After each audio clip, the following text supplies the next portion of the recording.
विपक्ष को विधानसभा में बोलने का कम समय देने के भाजपा नेताओं के बयान पर विधानसभा अध्यक्ष कुलदीप सिंह पठानिया ने प्रतिक्रिया दी है। शुक्रवार को कांग्रेस सरकार का पहला विधानसभा सत्र समाप्त हुआ है।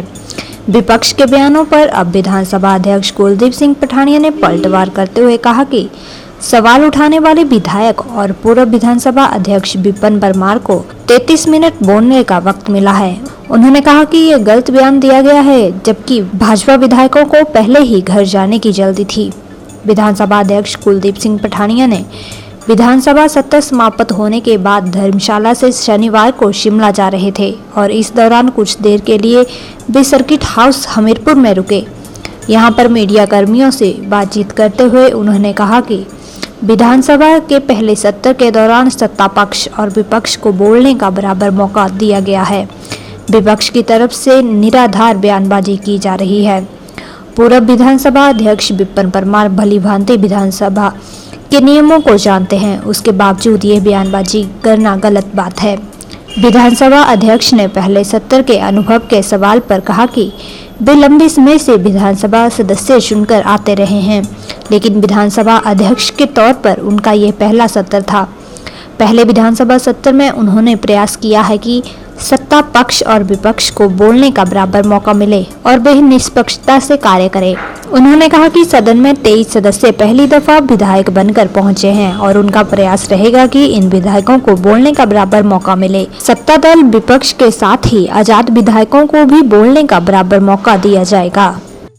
और एज ए स्पीकर जो जिम्मेवारी मिली है सदन से, बस उसका निर्वहन निष्पक्ष होकर मैं कर रहा हूं और यही प्रयास रहेंगे कि सदन के सभी सामान्य सदस्यों को, चाहे वो पक्ष के हों, चाहे वो प्रतिपक्ष के हों, चाहे वो इंडिपेंडेंट्स हों, उन सब को अपने चुनाव के संबंधी सारे विषयों को विधानसभा में रखने की इजाज़त भी दी जाए और ऐसे विषय जो प्रदेश हित में हों, जो प्रदेश के विकास से संबंधित हों, प्रदेश के लिए नई नीति निर्धारण के संबंध में हों, वो सारे चर्चा में लाए जाएं और सदन की एक मत राय जो है उसमें पैदा की जाए और जो सुझाव हैं सरकार को प्रेषित हों और सरकार जो है उन सुझावों पर काम करते हुए प्रदेश के जो है विकास के लिए काम करे।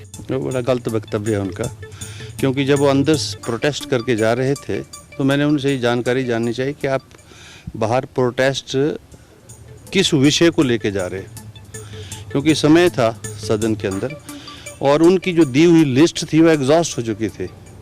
कांग्रेस की दी हुई लिस्ट एग्जॉस्ट हो चुकी थी, लेकिन कुछ मान्य सदस्य अपने विचारों की अभिव्यक्ति करना चाह रहे थे जो नए थे। पहली दफा के 23 विधायक ऐसे हैं, तो मेरी स्पीकर के नाते ये जिम्मेवारी बनती है कि जहाँ राजनीतिक दलों की दी हुई लिस्ट जो है वो एग्जॉस्ट हो जाए और उनको समय जो निर्धारित मैंने किया था 10-10 मिनट का, उससे डबल टाइम जो है मेरे ख्याल में आधा घंटा बोले हैं अपने विपिन परमार जी।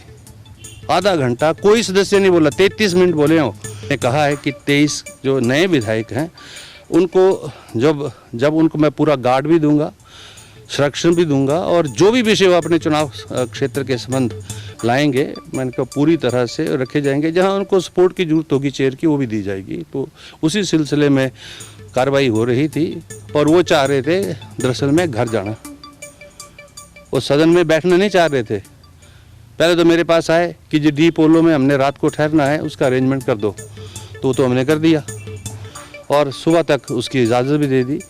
तो वो बाहर जाके जो बोल रहे थे वो बिल्कुल गलत बोल थे, निराधार बोल रहे थे और वैसे भी जो कल उनका जाना था वो असंवैधानिक भी था, नियमों के जो है अगेंस्ट था, जो विधानसभा की जो कार्रवाई। और वो तो माननीय अध्यक्ष रहे हैं इस सदन के, उनको तो डायरेक्शन ऑफ स्पीकर्स, रूल, नियम, रूल, बिजनेस सब पता होना चाहिए।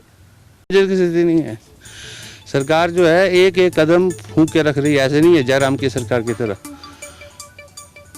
पूरा एक एक स्टेप जो है, और आप देखेंगे थोड़े दिनों में, मतलब अब सरकार आए 22 दिन हुए हैं, आप 5 वर्ष तक रहे हैं, लोगों ने आपके काम की समीक्षा की है। समीक्षा के बाद हिमाचल प्रदेश में 40 विधायक जो है कांग्रेस के चुन के आए हैं।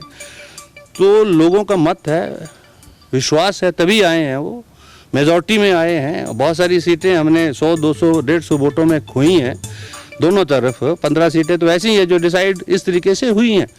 तो इसलिए ऐसा कुछ नहीं है। सरकार जो है अभी माननीय हमारे जो मुख्यमंत्री आदरणीय सुखविंदर सिंह सुक्खू हैं, उनके नेतृत्व में बड़े मजबूती के साथ हिमाचल प्रदेश के विकास के लिए, उन्नति के लिए काम करेगी। ऐसा आप देखेंगे थोड़े दिनों में आपको महसूस हो जाएगा।